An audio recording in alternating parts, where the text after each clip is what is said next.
ప్రియమైన వాళ్ళారా, ప్రభునామంలో అందరికీ వందనాలు. మరి ఈ దినము మనము కొరింథీయులకు రాసిన 2వ పత్రికలో నుంచి ఒక వచనం మనం ధ్యానించుకుందాం.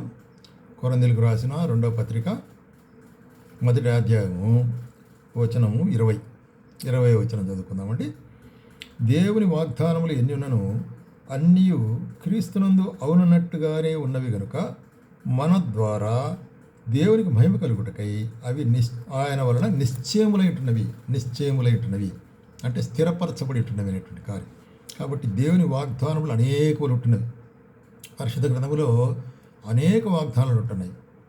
కొన్ని వందల కొలది వాగ్దానాలు ఉంటున్నాయి. దేవుడు ఆయా సందర్భాల్లో తన ప్రజలైన వారికి వాగ్దానాలు ఇచ్చినాడు. వాగ్దానం ఇచ్చేటువంటి దేవుని యొక్క మరి వాగ్దానాన్ని గురించి గుణలక్షణాలు మనం చూసినట్లయితే అవి మార్పు లేనటువంటి వాగ్దానాలు కదా. చూసినట్లయితే అవి మరి మారనటువంటి వాగ్దానాలు. కాబట్టి మనం కొన్ని ఆయన వాగ్దానాల యొక్క గుణలక్షణాలు ఎటువంటివి అనేది మనం చూస్తాం. అది పరిశుద్ధ గ్రంథంలో ఎట్లాగా నెరవేర్చబడి ఉన్నవి అనేది చూస్తాం.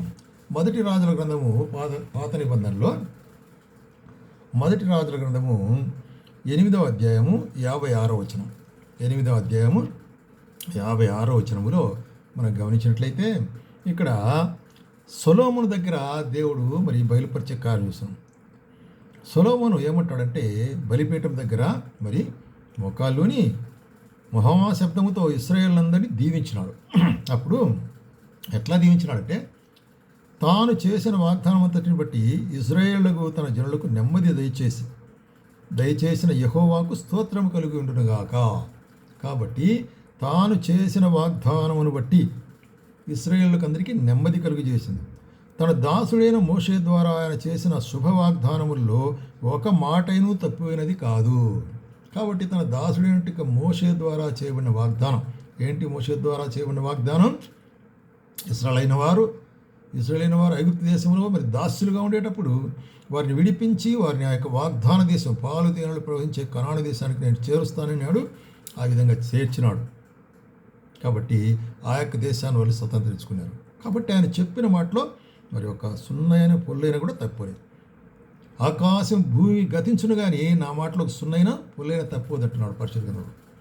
కాబట్టి అటువంటి అన్ఫెయిలింగ్ అంటే మరి చూసినట్లయితే మరి ఎప్పుడే కానీ తప్పిపోయేటువంటి వాగ్దానం కాదు అనేటువంటిది మనం బాగా గుర్తుపెట్టుకోవాలి. రెండవదిగా ఆ వాగ్దానం ఎట్లాగుంటున్నదంటే మరి చూసినట్లయితే రోమీయులకు రాసిన పత్రిక 4వ అధ్యాయం మనం గమనిస్తాము.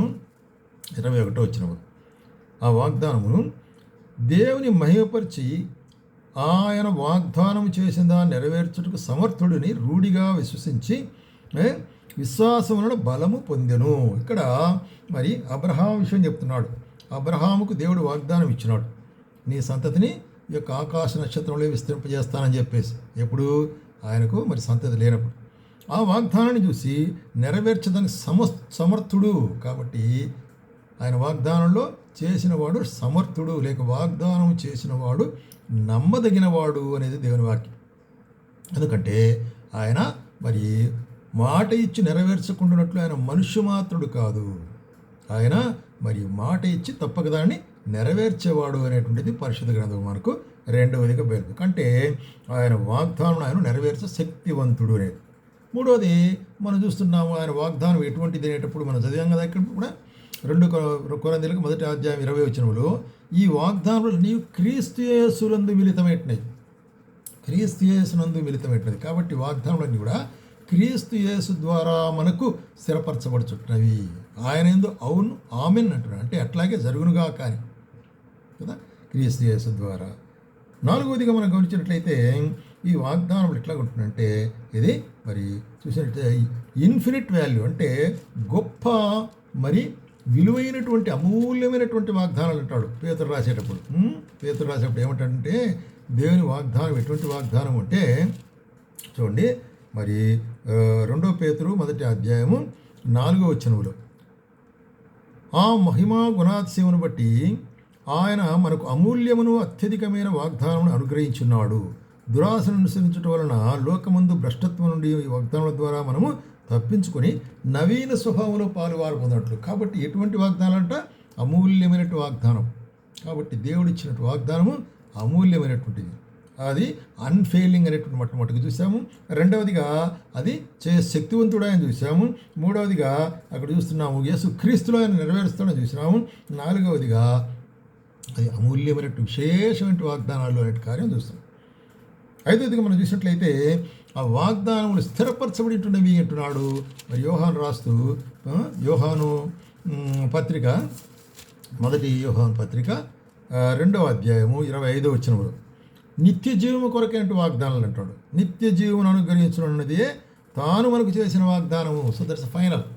నిత్య జీవము కొరకైన వాగ్దానం. కాబట్టి యేసు క్రీస్తు ప్రభు మనకు చేసినటువంటి వాగ్దానం, లేక దేవుని వాక్యము మనకు చేసినటువంటి వాగ్దానాలు అవి నిత్యమైనట్టుగా ఉంటుంది, అవి మారనేటువంటిగా ఉంటుంది, అవి నెరవేర్చబడేటువంటి ఉంటుంది, స్థిరపరచబడినవి ఉంటుంది. అటువంటి వాగ్దానాలు దేవుడు మనకి ఇచ్చాడు.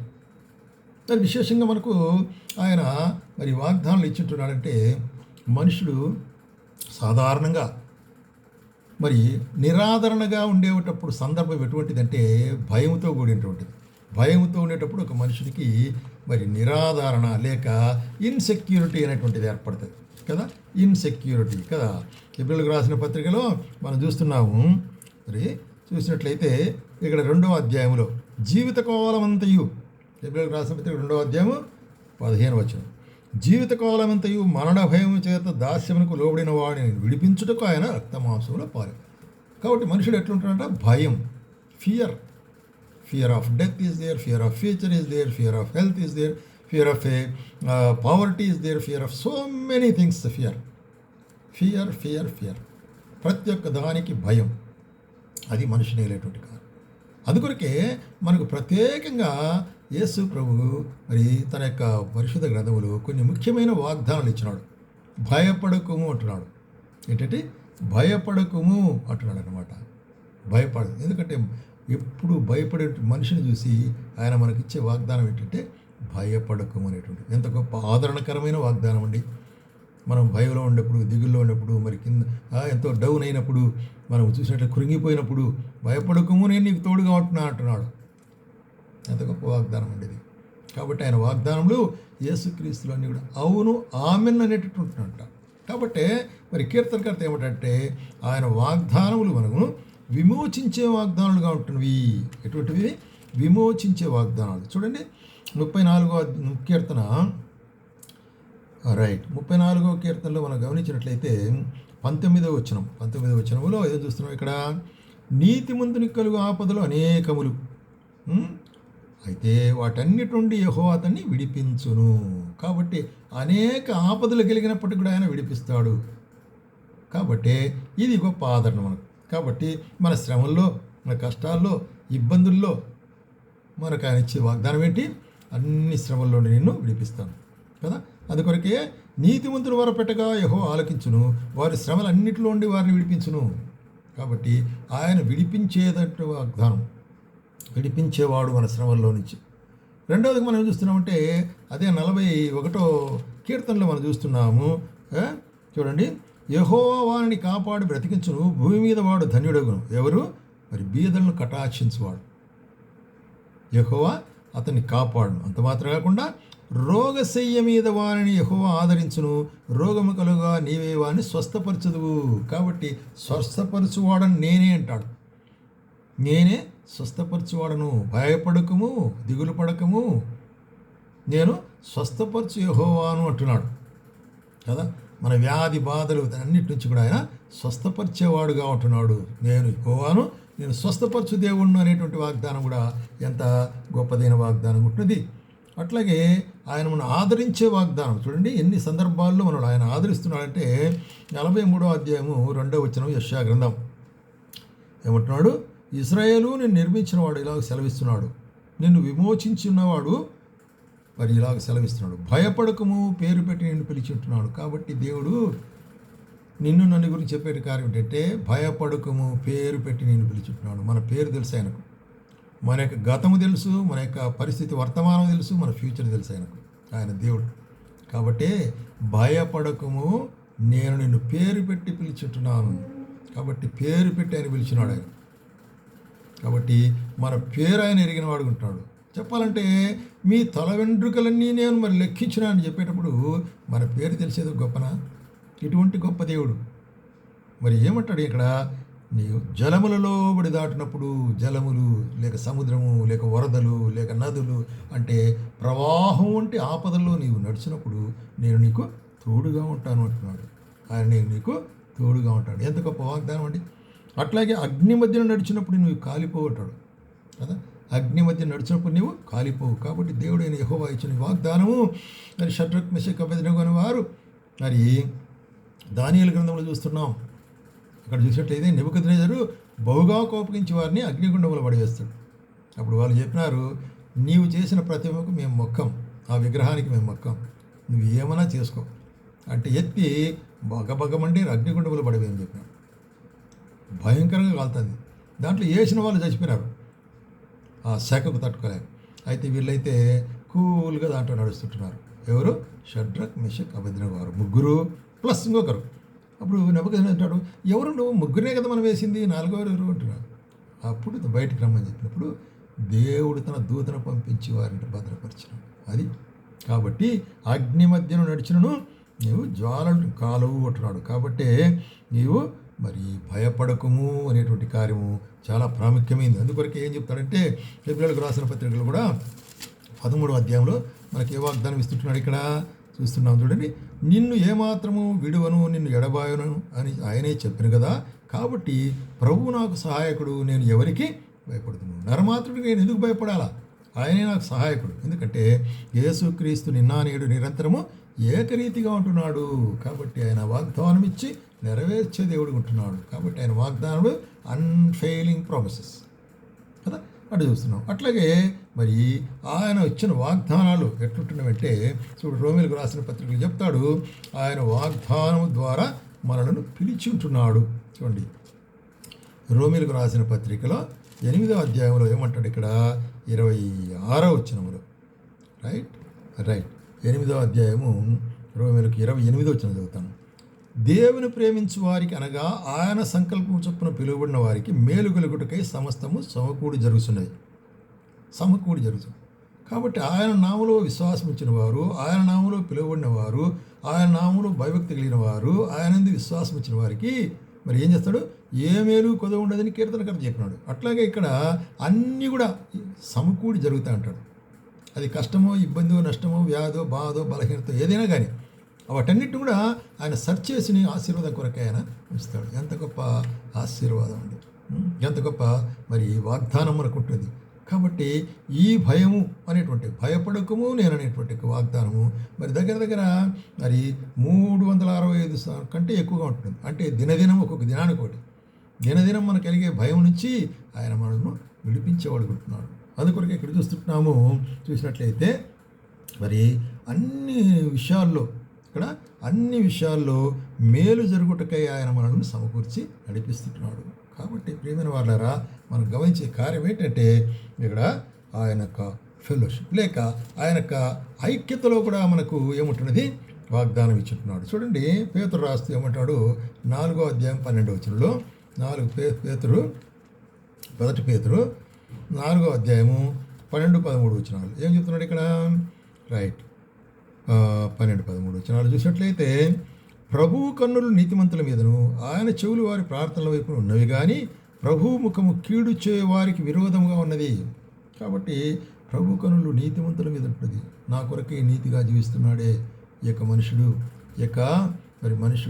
మనిషి మరి పురుషుడు స్త్రీ నా కొరకు నీతిగా జీవిస్తున్నాడే అని ఆయన మనల్ని దృష్టించగలుగుతున్నాడు.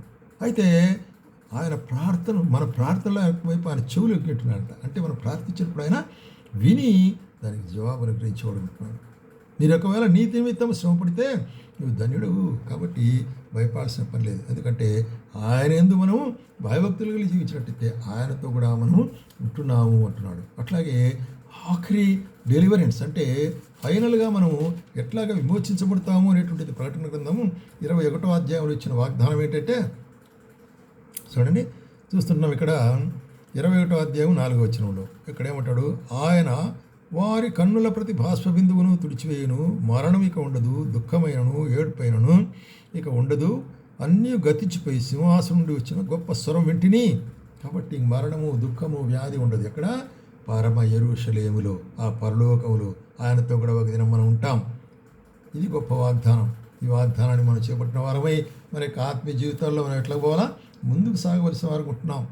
కాబట్టి మనం ఈ లోకంలో భయపడాల్సిన అవసరం లేదు. ఆయన వాగ్దానాలే మనకు మరి భయం నుంచి తప్పించేట్టుగా ఉంటుంది. అందుకొరకు ఆయన ఇప్పుడు మత్తయి సువార్తలో ఒక మాట అంటాడు. మత్తయి సువార్త 10వ అధ్యాయంలో, మత్తయి సువార్త 10వ అధ్యాయంలో ఆయన చూడండి ఇక్కడ 26వ వచనంలో ఏమంటాడు ఆయన?